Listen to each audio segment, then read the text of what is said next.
Welcome to Leadership and Life Chat with your hosts, me, Becky Ames. And me, Mark Curtis. In each episode, we'll be illustrating how success in leadership is inextricably linked with success in life. Whether it's leadership in business, society, family or friends, we're all leaders.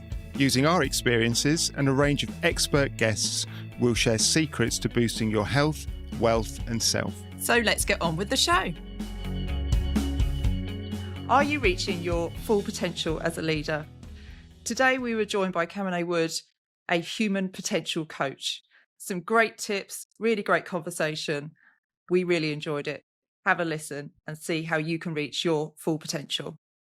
Kamini, welcome to the show. Thank you so much for joining us today. Just to give our listeners a flavour of your background, your journey to where you are now, please just tell us a little bit about yourself. Well, first of all, thank you for having me. In terms of my journey, it has not been a linear journey. I actually started off working as a project manager in the .com industry back in the late 90s, early 2000s. So I guess I'm dating myself a little bit here.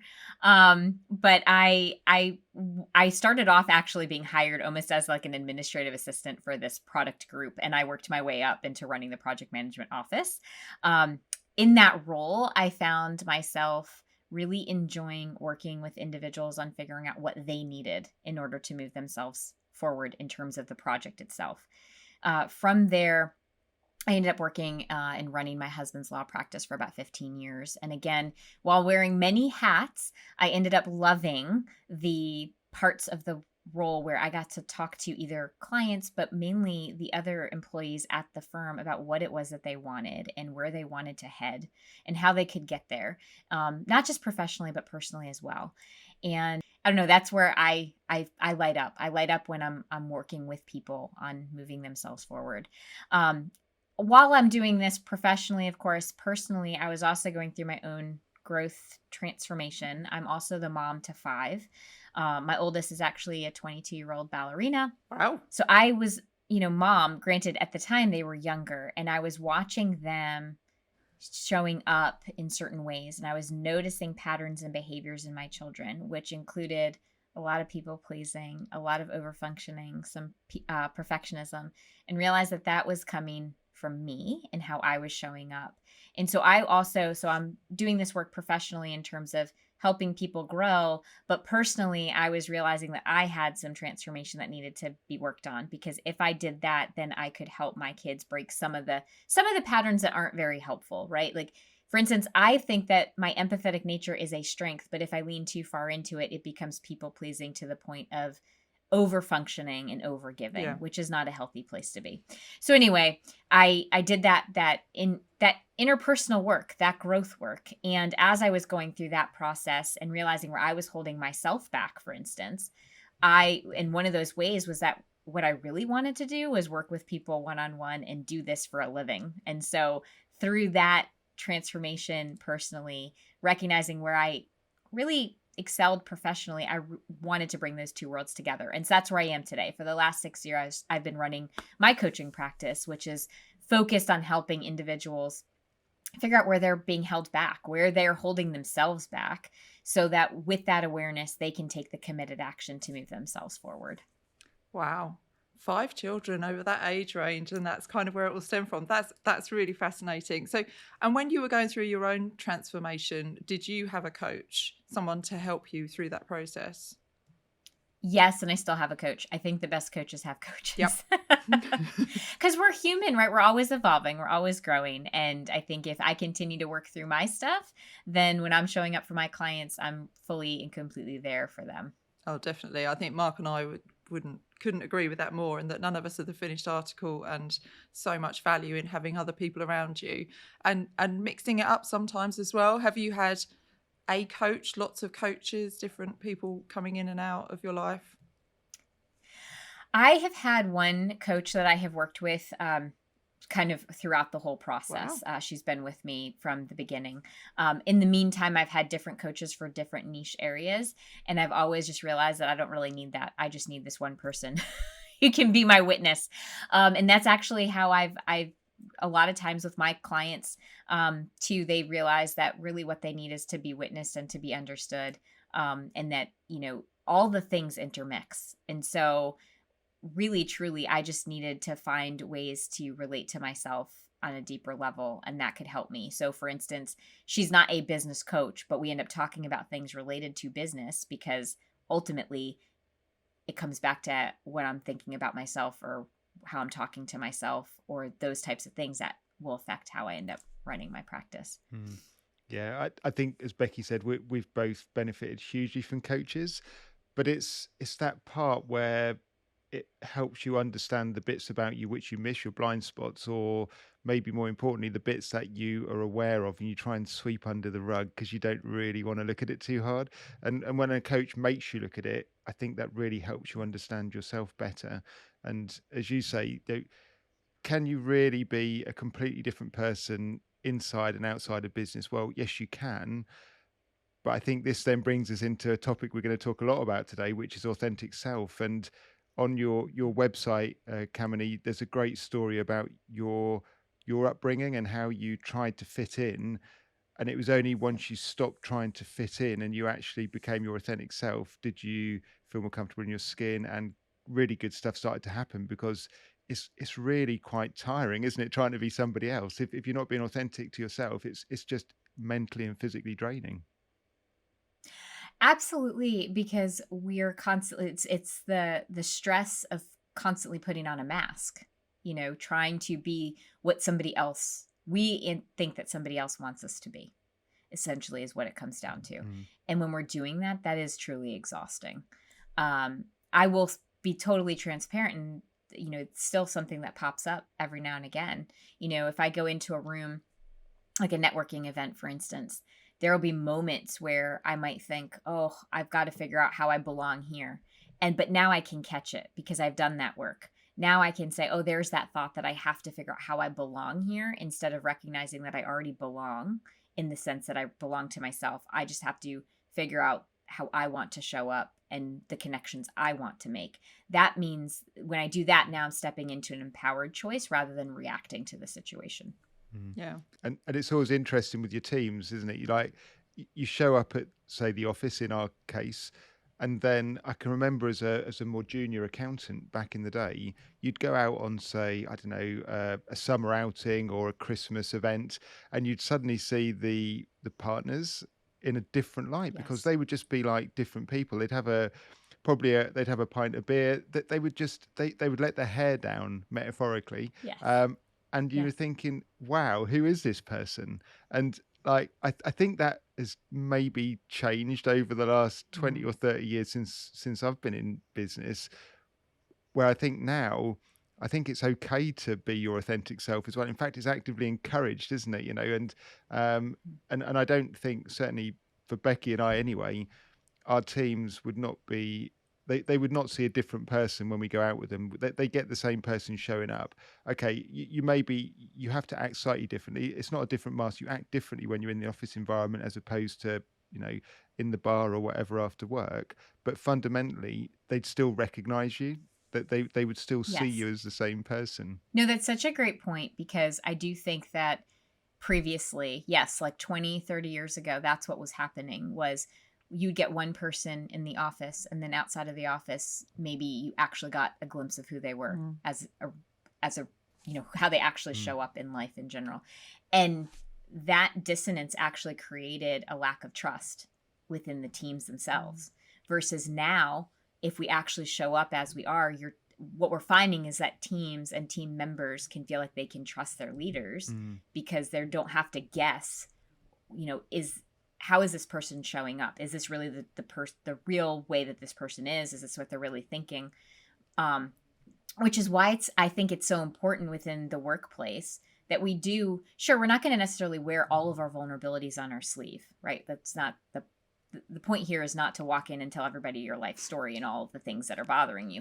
By the same token, being real and being who we are is actually really vital, because when we are building teams, we need to have that sense of trust and safety with each other. And if we're walking on eggshells or guessing what the other person is thinking or what they mean, you're not building that connection and that cohesiveness within the team.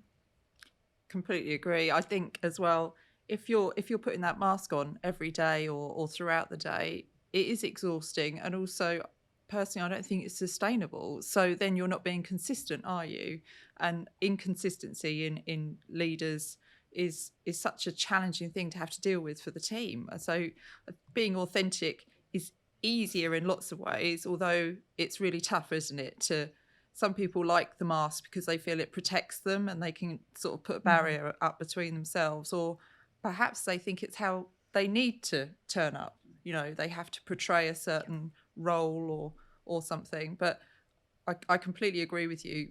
Authenticity for me is easier in inverted commas because I don't think I could sustain it otherwise.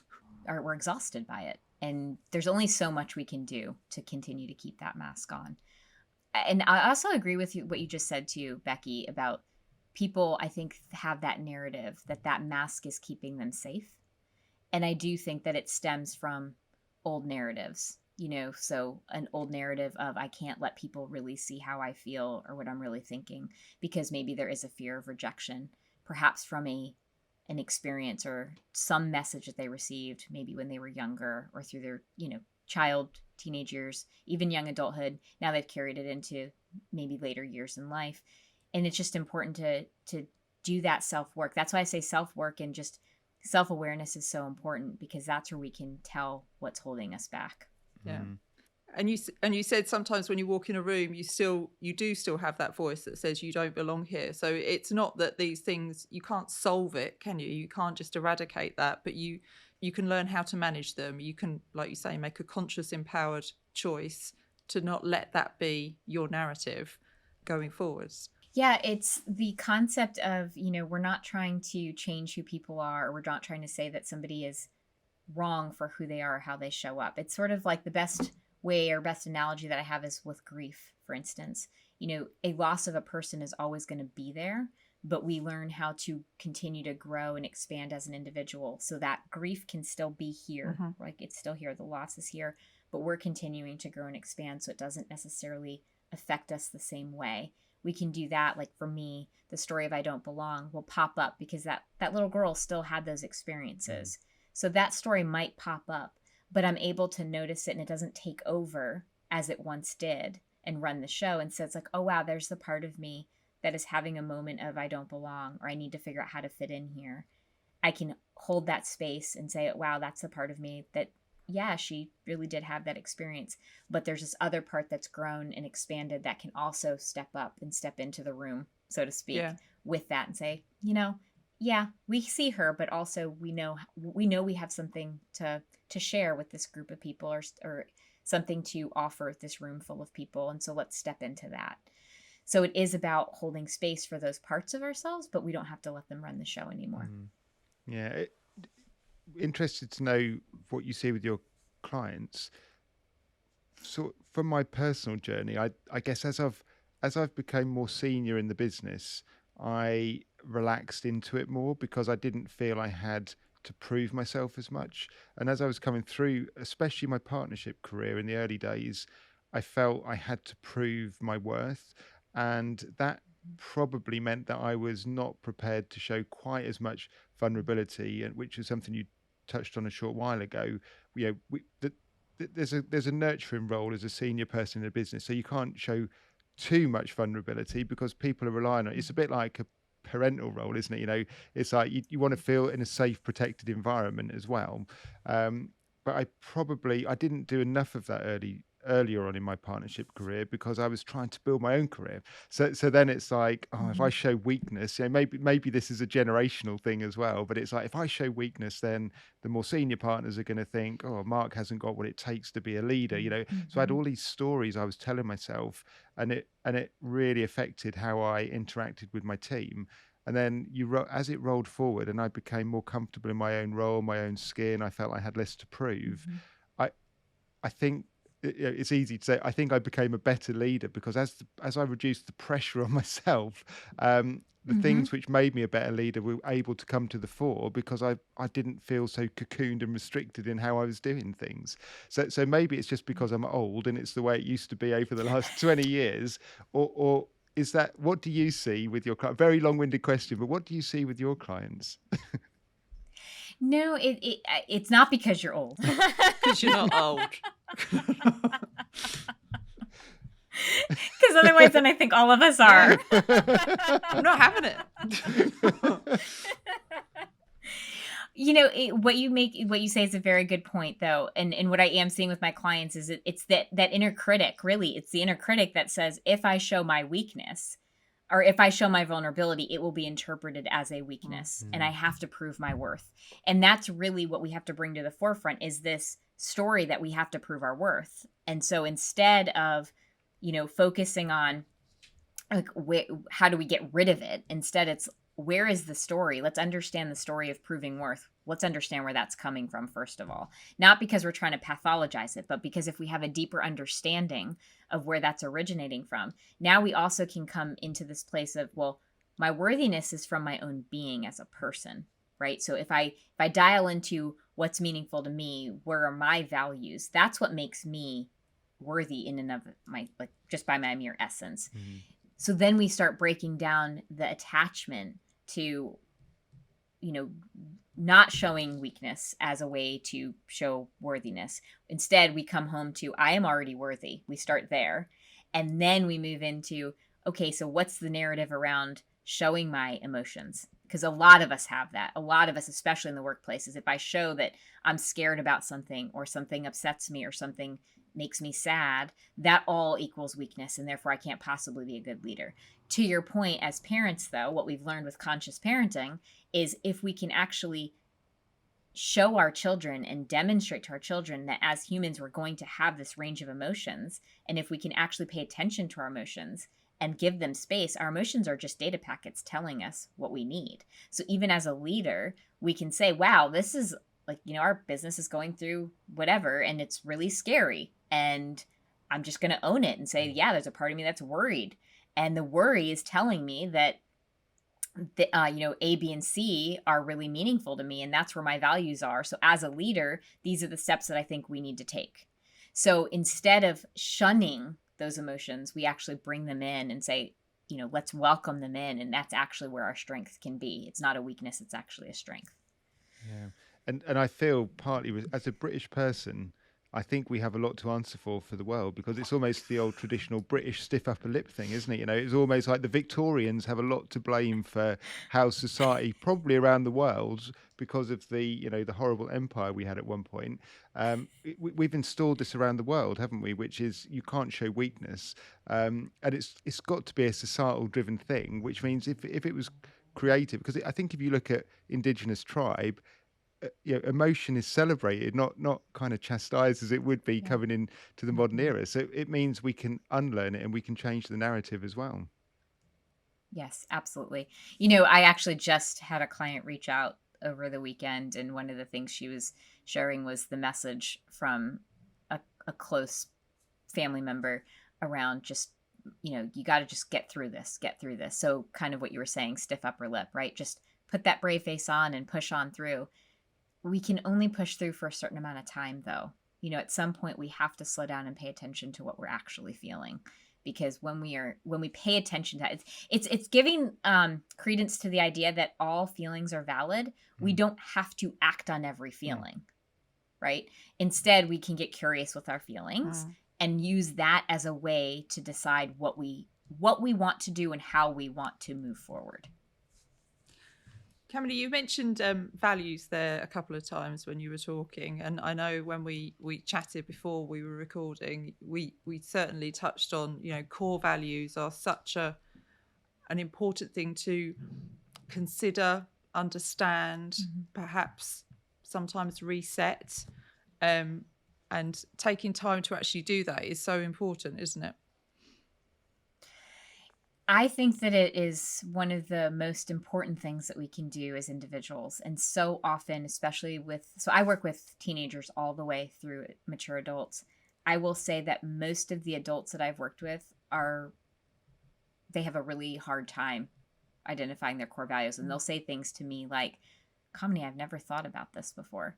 And it's because we are on autopilot. We kind of, we grow up, we just do the thing we're supposed to do, and we get going with life. We're getting our stuff together, however we want to put it, but we don't slow down to actually ask ourselves, what what is meaningful to us as an individual person. And so a lot of times we'll take on our families, like whatever our family values were, and or our parents or society or culture, we take on those as ours, which sometimes they are aligned with ours, but sometimes they're not. And so it is so vitally important, in my opinion, and I wholeheartedly own that this is my opinion, but core values, what we believe about ourselves, and then our needs, those three things are really, really important with that foundational, when we're building that foundational relationship with ourselves, which I believe is the most important relationship we're going to ever have. So just to clarify, core values, core beliefs, and then core needs. And you needs. believe, and I have to say I do agree with you, that if you go right back to the core values piece and then build from there, ultimately it's about living consciously, isn't it? And understanding why you're making the choices that you are, or perhaps need to reflect on your choices, and not just going with the flow, what's expected of you, what was set out for you when perhaps someone else was advising you on which direction to go in. So it really is almost pressing that reset button, isn't it, to go, is this where I want to be? Absolutely. And even more so too, when we are spinning out, we feel like we are ungrounded, those core values can reground us almost instantaneously. Because if we ask ourselves the question, well, what's meaningful to me, or what would be a values-based action for me right now, it shifts us from a place of, spinning out into negative thoughts. For instance, we can come back to the present moment and make a choice based on what would be meaningful to us in that moment. Yeah. And I think the old phrase is spring to mind, which is, if you don't stand for something, you'll fall for anything. And it's almost like, if you haven't got these things, you've got no framework, you've got no roadmap to work from. So you're just going to get tossed around on like the sort of sea of life. And it's going to be, you're going to feel out of control because you just don't know what direction to be heading in. And then you start mapping that into business and leadership. If you haven't got if you haven't got that clear direction of travel for yourself personally, how can you know, if it's not your business and you're working for another business, how do you know it's the right business to be in? And if it's your business and you don't know that, how can your business have core values which are documented if you don't know what your own are? So, and that's got to affect your ability to be an effective leader. It doesn't mean you can't be a leader, but it's got to affect effectiveness. So they're all interlinked, aren't they? Absolutely. I mean, just even if we think about it as a leader, we're constantly setting goals. Well, where do our goals come from? Many times people are going to set goals and they ask the question of, like, why do I keep missing my goals? Well, it's because they weren't aligned with you in any way. So if you start to set your goals from your values and your needs, and then set your goals, now you're connected to them. So even as a leader, when you're leading your team, if you know what your values are and you know what the needs are of the team, for instance, you put those together. Now you can make goals that are centered on the value that you're trying to create and the needs of the team together. Now everybody has, quote unquote, skin in the game. Yeah. They're all somehow it's meaningful to them. So now they're going to take the committed actions to move towards those goals. They're not just arbitrary goals that were just set for them. Yeah. And once you've done that, the thing I've always found is, when you deliver it to your team, because it's coming from deep inside, you deliver it with passion, you deliver it with feeling, you deliver it with emotion. And it's not just some corporate person standing up delivering a message. People know it's coming from the very fabric and fiber of you as a human being. And then suddenly people are like, yeah, I believe in this. I'm really bought into this. It just supercharges the room as well. And it's not fabricated. It's people just feel it emanating from you because it's pure passion at that point. Absolutely. And again, that comes back to the piece we were talking about with authenticity, is that if your goals are set based on your core values and, like you say, the needs of the team, first of all, you're far more likely to achieve them because, clearly you didn't want it otherwise. If you don't hit a goal, it could be that you weren't actually that set on it in the first place. But it's so, like Mark said, that inspiring the team, engaging the team is so much simpler if you can demonstrate the passion yourself, isn't it? You can't expect others to give you what you're not giving them. And for me, and I know Mark as well, we're just you just live this stuff all the time because it's what you believe, and it's authentic again. And again, it just keeps coming back to this authentic piece, doesn't it? That you can't fake it consistently, but Yeah. you've got to understand what those core values are. Yes, because you're right. You can't fake it consistently. And understanding what your core values are gives you your own personal roadmap or blueprint, whatever verbiage you want to use. Otherwise, I think you alluded to this before, Becky, we're kind of working off of somebody else's map, right? We're the things we think we should be doing. Well, whenever we say should or have to, most often, if we boil that down, we're making choices based in fear. They're not actually empowered choices or generative choices. They're very reactive choices. So when we start with our own values and what's meaningful to us, we use that as our blueprint. Now we're making very empowered choices rather than, like I said before, responding to somebody else. And when you're working with a client, and at whatever point of that process, you're helping them to understand their values. For our listeners, are there tools that you might use? Because it can feel like, where do I start? And I know personally, I did a very basic task on a leadership course at the very outset of my partnership career, which was literally a handful of cards, a really quite deep stack of cards with lots, probably 100 different values written on them. And you very quickly had to say whether they resonated with you or not. And then you discarded the ones that didn't. And then you narrowed down the ones that resonated with you until you got to the real ones that really were like what you absolutely believed. And it worked. It was very simple. But I know some people would struggle to sort of sit down and actually consider what their values are with all of the noise around them and things like that. So is that an exercise you can do with your clients?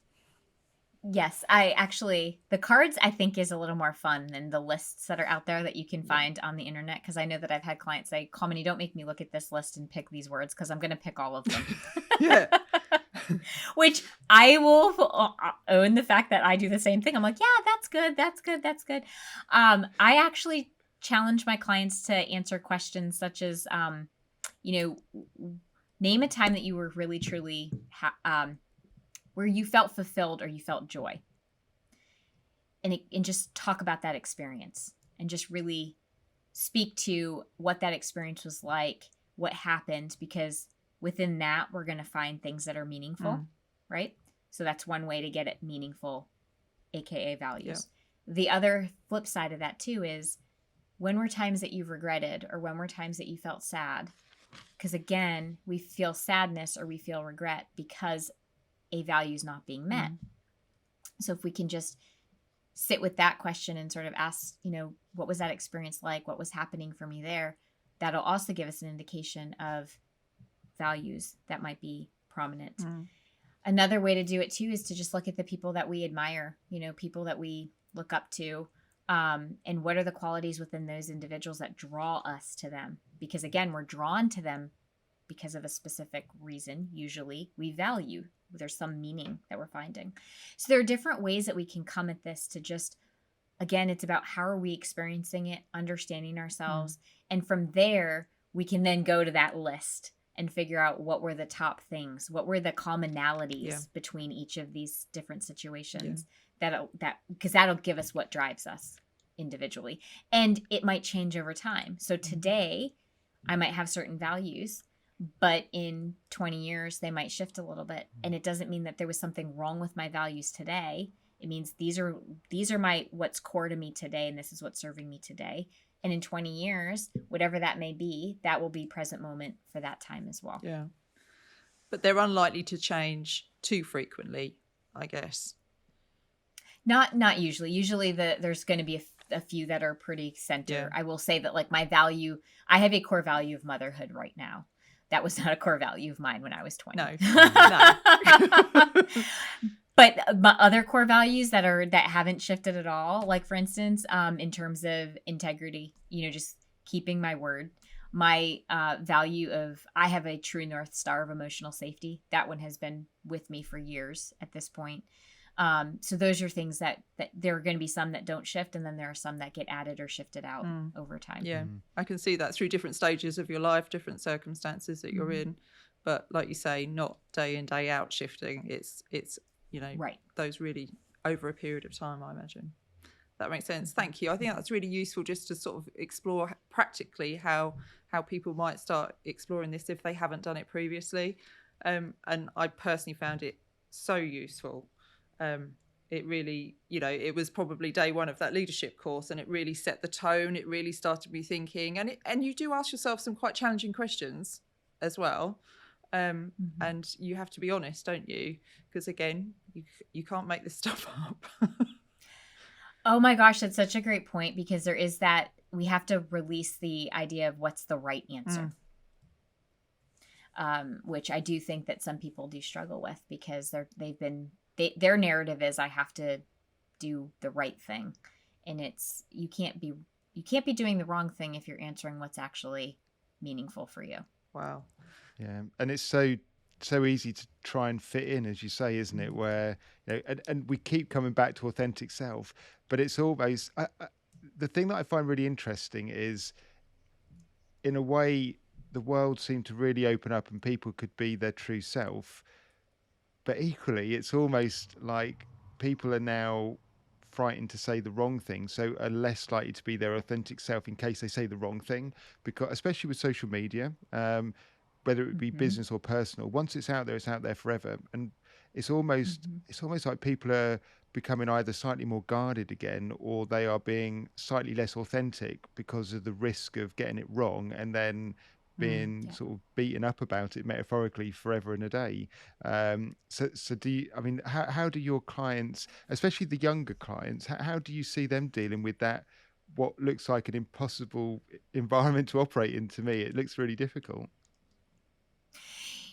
It's so interesting that you're bringing up that question, because right before we hit record, I was actually on a session with a younger client, and this is coming up time and time again, where even in session, I'll ask a question and their very first response is, I don't know, because that's the knee-jerk response of, it's not okay for me to have an opinion because I might say the wrong thing.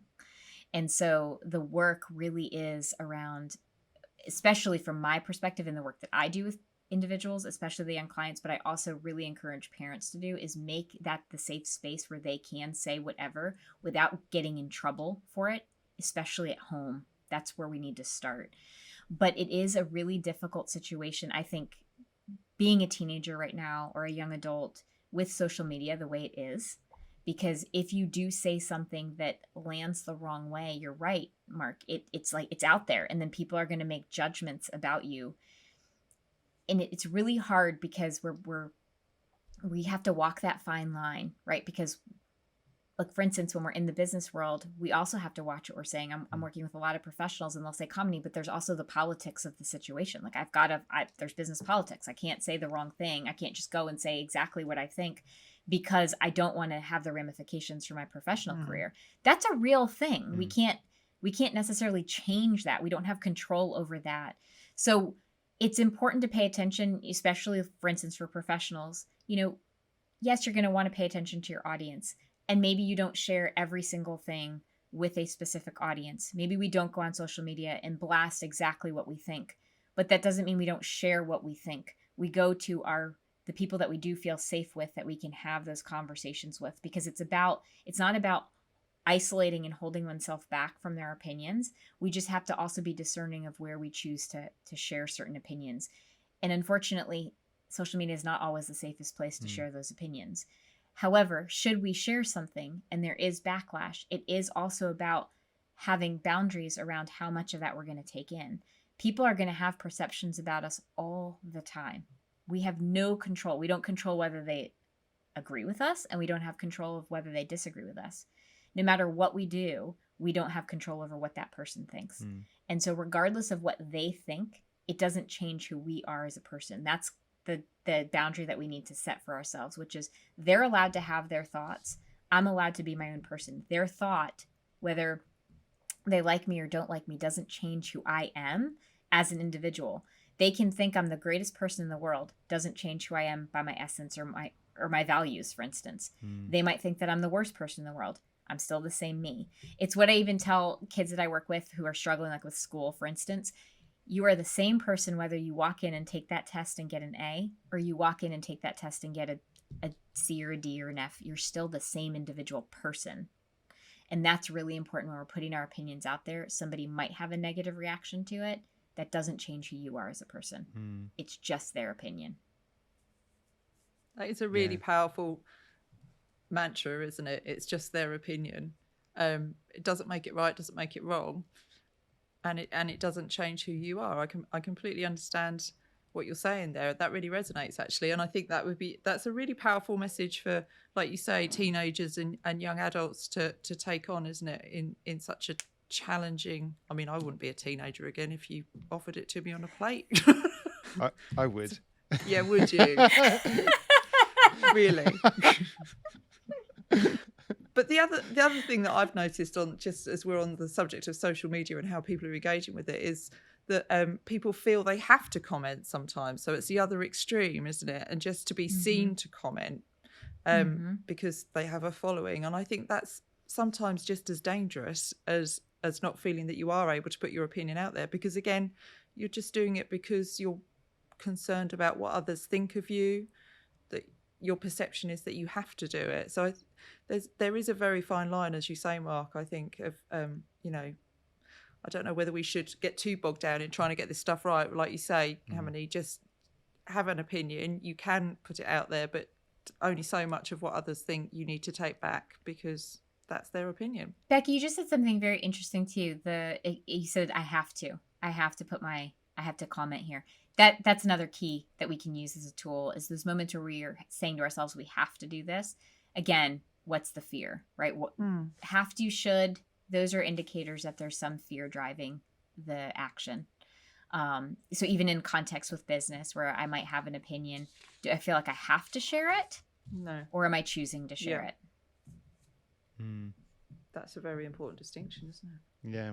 And it makes you, again, probably generational, Becky, but it was almost like we were brought up in an environment where if you didn't speak up, it was deemed as weakness, because this person isn't very confident. So there was always this link between not speaking up and confidence, which is a complete fallacy. But it was a perception which, if you didn't deal with it, you were deemed as someone who wasn't very confident because you didn't have an opinion. You weren't prepared to say your piece in a meeting, for example, where actually the people who say least probably have the most to say, because when they do say something, it has more value, you could argue. So again, this is all societal perceptions, isn't it, about what is good and what is bad. And this person is failing because, when actually they're potentially going to succeed, they're just not like me and talk too much. Yeah. So it's perception again, isn't it? But it's become a social norm and a stigma. Honestly, Mark, what you just said is actually very true. And I know this because here in the States, at least, interim report cards have just come out. And many of the teenagers that I work with, a lot of the comments from the teachers will include needs to participate more in class. And that's, I think, sometimes where that narrative starts, right? Is you're not saying enough in class, so therefore you must be lacking the confidence. And to your point, some of these students do have something to say. They're actually choosing not to, for whatever reasons. It may not be sometimes it is confidence. Like, I will just hold space for that. But sometimes it's that they don't align with speaking up at that particular time because of something else. And when they do speak up, they're going to say a lot more than just their opinion. They're going to have their impact of what they're going to say is going to be even greater. So it is an awareness that sometimes not speaking up doesn't mean lack of confidence. Again, sometimes it does, but sometimes it's just that person's being discerning of when they choose to speak up and wanting to make sure that when they do speak up, they're making an impact rather than just speaking for speaking's sake. Yeah. Honestly, my school reports, every year it said Mark needs to talk less in class. But I think, and I'm enthusiastic, but also I do talk more when I get nervous. I'm a bit like that kid out of the film The Goonies, where they're interrogating him. That's me. I just kind of So it's either excitement or nervousness causes me to talk too much. Becky, do you have another question? You're going to let me speak? Wow, this is a first. I kind of wanted to double back a bit as to the where we were talking about, to be an effective leader, you need to be authentic, but contra against that, you also need to be a role model. You need to demonstrate that you know where we're going. It's okay. We've got this, almost that parental aspect of the calm on the surface, but underneath we're all paddling frantically. Kamini, what do you see with your clients in terms of that sort of contradiction sometimes that I think we do all feel as leaders, and how can we manage that in the business, in the workplace, with our teams? The key to that is, what self-reflection are you doing outside of the conversations with your team, right? So one of the things that I routinely encourage individuals as they're building their leadership skills is, it's so important on a daily basis for you to do that self-reflection. What has gone well? Where are the areas of growth? What am I worried about? What am I excited about? Asking those really important questions to yourself then allows you to name them and own them. And then when you show up with your team, you're communicating from a place of real awareness because you've already worked through it. And I think a lot of times what happens is, as leaders, we think we need to show up and just emulate this sense of confidence, but it's not authentic because we haven't worked through our own stuff.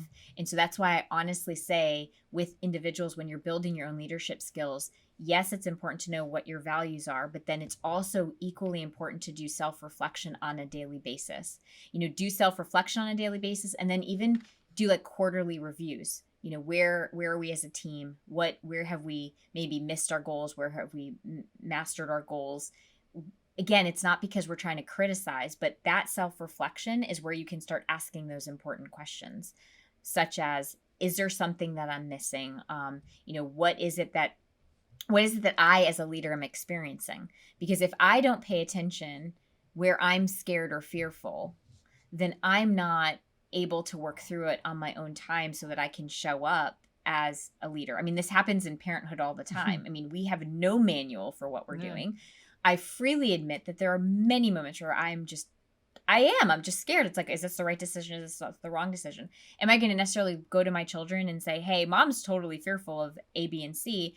Not necessarily. What I need to do is do that separately and recognize, okay, and have that conversation with self. Okay, Kamini, this is what you're actually feeling, and this is what's happening for you. These are the thoughts that you're having. What is it that you need to know if you were to lean into your values? All those things, that self-reflection then allows me to go and have a conversation with my children to say, okay, guys, this is where we're headed. This is what my thoughts are. Now, do I as a parent also ask my kids what they think about certain situations? Absolutely, because I think teaching our kids to have autonomy and recognizing that they are their own individual person is very important. I agree doing that as a leader too. I mean, we can't necessarily lead by democracy because we need to have a leader who can make decisions for our team, but giving them a voice is absolutely important, because what we've also learned is that when team members feel like they have no voice, it's a huge contributor to burnout because they're giving and giving and giving.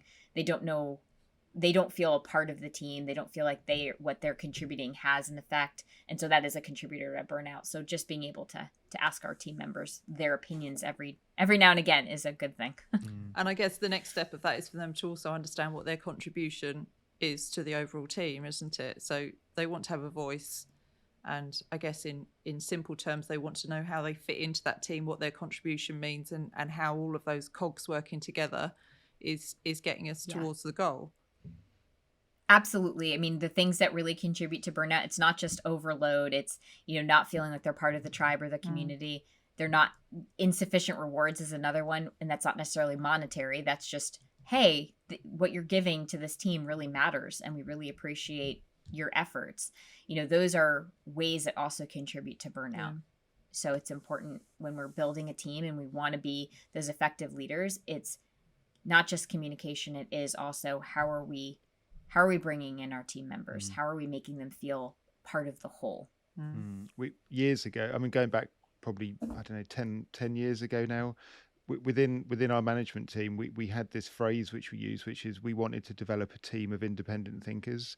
And that was very much around that concept, which is we wanted everybody to be able to act under their own steam when required, but always thinking about how they then and how it impacted on the team around them as well. So, we just wanted people to be autonomous when they needed to be. We didn't want them.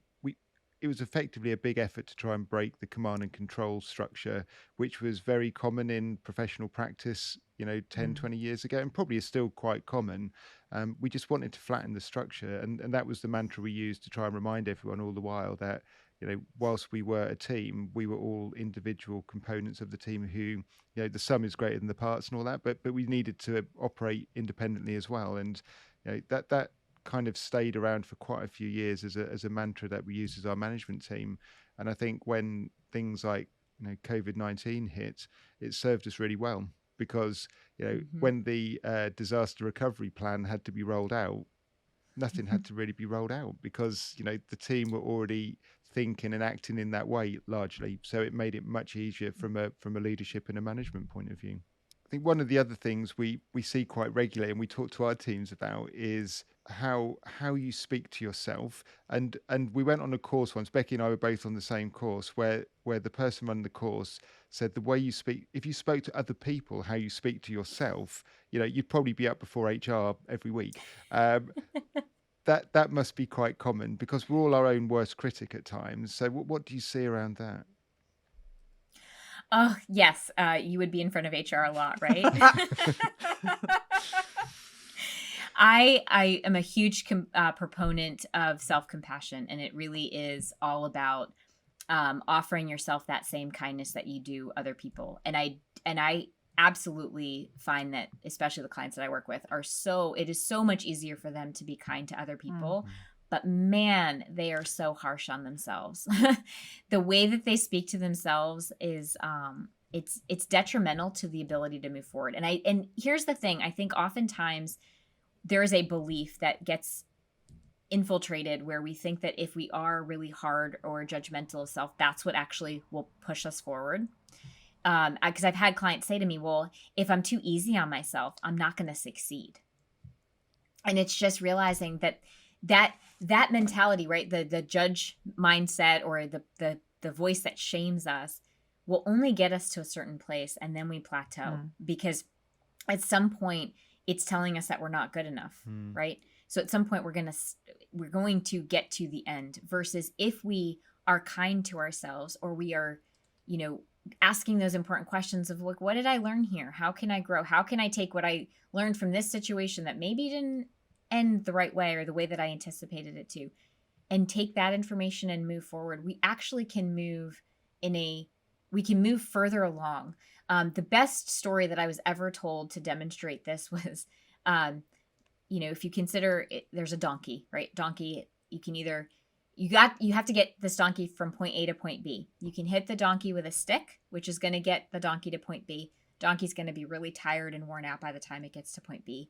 Or you can offer the donkey a carrot, and the donkey's still going to get to point B. And as the donkey gets to point B, you're going to give that carrot to the donkey.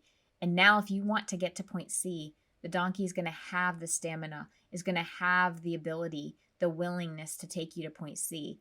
If we're hitting the donkey all along between point A and point B, it's totally worn out. That's what I'm talking about with the plateau. We can't move forward. So that's what we're talking about. Is the carrot is self-compassion. The stick is that judge mindset, that saboteur in our minds. It might get us to point B, but eventually we just are completely exhausted emotionally, mentally, physically, however we want to describe it. So if we can offer ourselves that kindness, especially as a leader, for instance, if we can be kind to ourselves and talk to ourselves the way we would a loved one, we're going to show up even greater when we're leading our team, because now we're coming from a complete and full place rather than feeling less than. Because every time we judge ourselves, we're cutting ourselves down and cutting ourselves down. How can we show up as a full leader if we're constantly cutting ourselves down? Because at some point we're going to self-doubt that we can actually even lead our team. And like you say, that in your analogy there of the donkey, the stick method may work for a very short task, short term, but it's not sustainable at all. So that really makes sense in terms of describing it that way, because exactly, just getting to point B isn't necessarily the end goal, is it? It's like, where next, where next, where next? And as people, as leaders, we've got to be able to keep going, go to the next thing, keep moving forwards. It's so important to keep moving forwards. So I really like that. I mean, we all know the carrot and the stick story, but actually explaining it in that way in terms of the exhaustion, I think that's something that really resonates. That's really helpful. Thank you.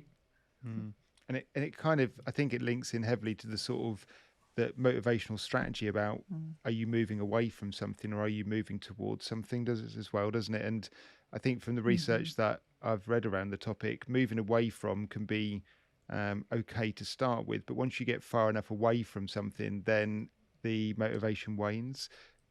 And it's a bit like if you're trying to get away from the stick, yeah, you'll keep moving away from it to keep you moving along. But eventually you need something more to want to move to the next point as well. And if you're trying to positively move towards something and it excites you and it ties back into your values and your beliefs and your needs, then that's going to be really energizing, isn't it? And then it links into, well, what is willpower and tenacity? And I've been listening to a podcast about it this week, and there's clearly two schools for thoughts around that one, which is the old, well, willpower is a finite resource, where other people like Carol Dweck believe that willpower is an infinite resource. It's about how you approach it mindset wise, as opposed to anything to do with glucose in your brain. So, you know, all of this stuff as a leader, when you start to piece it all together, you think, well, actually, if you've got your values set up well and you're very kind to yourself in your language and you're moving towards something, you might succeed. It doesn't sound that difficult when you talk about it, and maybe we make all of this stuff way too difficult by that inner voice being really harsh and that inner critic being way too harsh on ourselves. Yes, our inner critic gets in the way more times than we can count. But looking at life through a negative lens is not helpful at all, is it? And if you're doing that to yourself, that negative self-talk can be so detrimental to how you view the world, how you behave towards others. And like you say, it's not going to have a positive impact for anything other than the very immediate of actually forcing yourself to do something that maybe you weren't that keen on. So I think, the whole negative, if you look through life with a negative lens, that's never going to get you to where you need to be mentally or physically, is it? Or certainly as a team, leading a team, really tough. So Kamini, in the pre-recording, we did give you a slight bit of warning about our final two stock closing questions that we finish with. And the first one is, if you could recommend 3 books or podcasts or video clips which are relevant to the topic that you're passionate about, what would they be and why? Okay, so I thought about this. I am a big fan of Brené Brown's work. Her latest book, I believe it's called Atlas of the Heart. That one actually is, I really enjoyed that book because that one finally gets to the crux of emotions being something we don't have to run away from. So I enjoy all of her books. I think that they all have something important to be said. And I also believe that there is a strength in vulnerability. So definitely Brené Brown. Viktor Frankl's Man's Search for Meaning. Absolutely loved that book. His quote around there is a between a stimulus and your reaction, there is this space.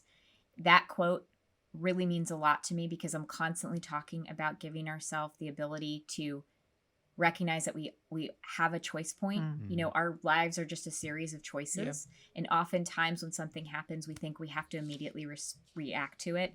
And so it's almost a distinction between reaction and responding. When we give ourselves the ability to recognize that there is that space, now we have a choice point to respond, which is a very generative way to deal with a situation rather than just being reactive, which is less generative, right? That's just a reactive. So that's another book that I would recommend.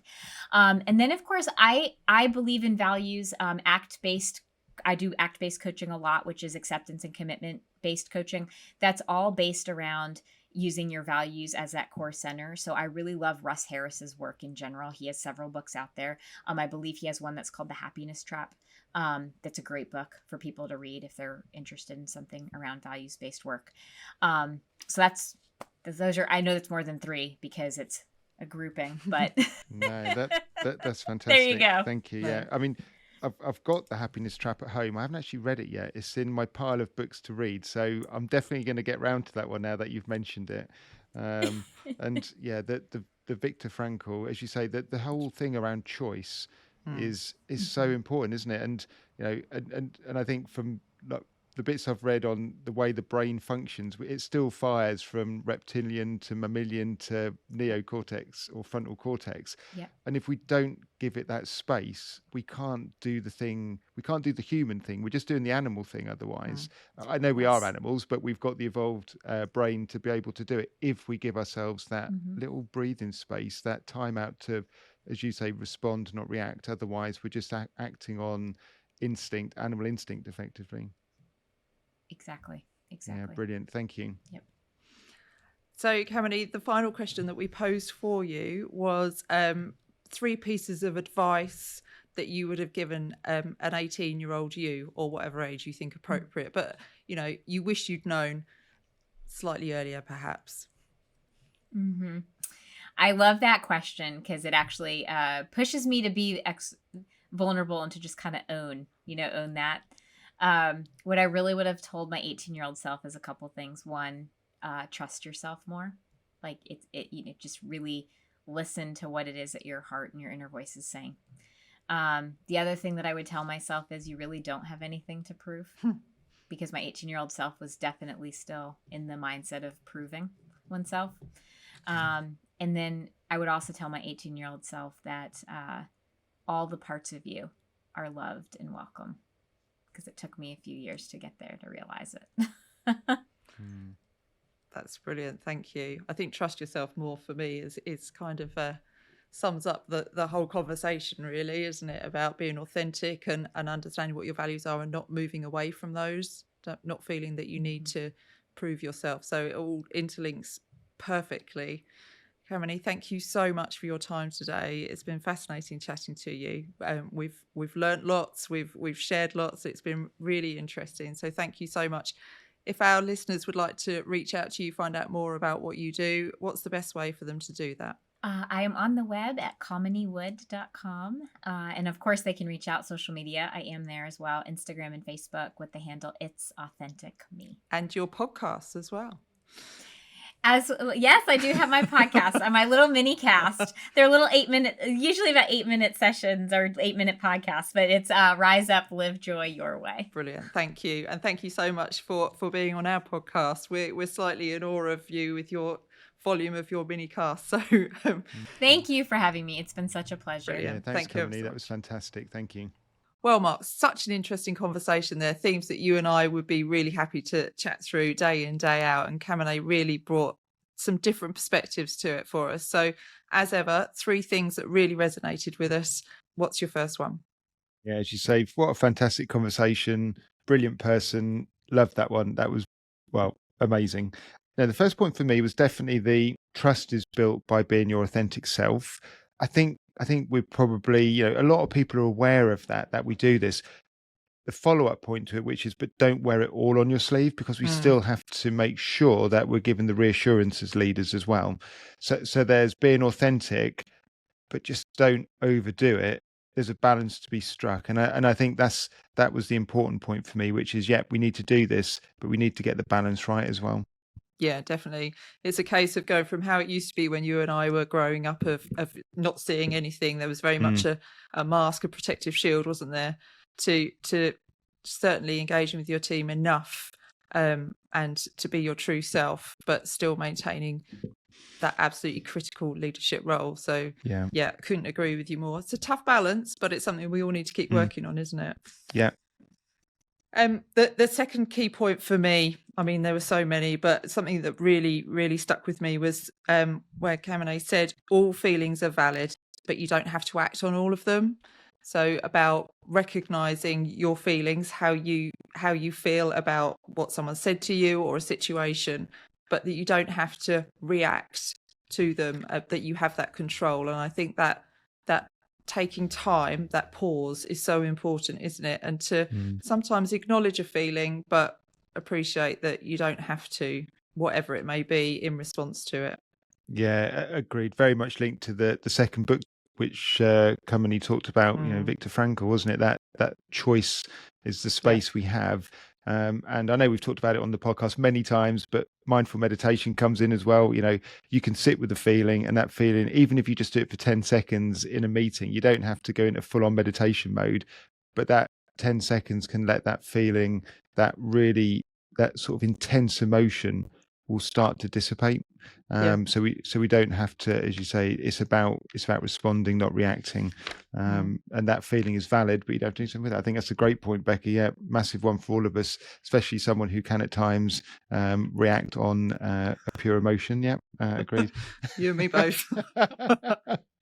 Okay, so on to the third point, Mark. Yeah, the third point was around when Kamini was talking about your core values, beliefs, and needs, and you asked her about, well, how do you do it? What do you do with your clients? And Kamini talked about 2 or 3 techniques by asking yourself, think of a time when you felt real joy and happiness, and then really drill into what drove that. And equally, what when do you have feelings of regret and sadness? And again, drilling into that to find out what drove those feelings. There within, you're going to find what your core values and beliefs are, what drive those kind of emotional responses to things. And I thought, yeah, what a great way to just elicit it out for people. And Becky, you and I were talking off air about, if you got most leaders into a room and said, right, you've got 30 seconds, almost elevator pitch style, what are your core values, beliefs, and needs? I suspect there'd be quite a high percentage who would splutter and, and they wouldn't be very succinct because they don't know. So whilst it sounds like a simple exercise, I think it's a fantastic one for people who maybe can't do that 30-second elevator around what they are. I completely agree. And as I said, as we were chatting, the exercise that I did, I found so useful for just focusing the mind. But I can also see how the way Kamini explained it, you could really help someone draw that out, couldn't you? And really challenge them to explore that themselves, which would certainly work for a lot of people. So I would certainly recommend to our listeners that you take some time, if you haven't kind of nailed what you think those values are, to really focus on that and understand what drives you, where you're coming from, and what's going to keep you moving forwards. Mark, thank you. Really fascinating conversation. If you don't already, please follow us on your chosen platform. Rating us 5 stars on Apple, and also now Spotify really helps people find us too. You can find links to all of the things we mentioned in today's episode in the show notes, including links to our website and our sponsors, Larkin Gowan, Chartered Accountants and Business Advisors. We couldn't do this without them, as we always say. Check out how their team of experts might be able to help you and your business. And in the meantime, don't forget, be kind to yourself and boost your health, wealth, and self.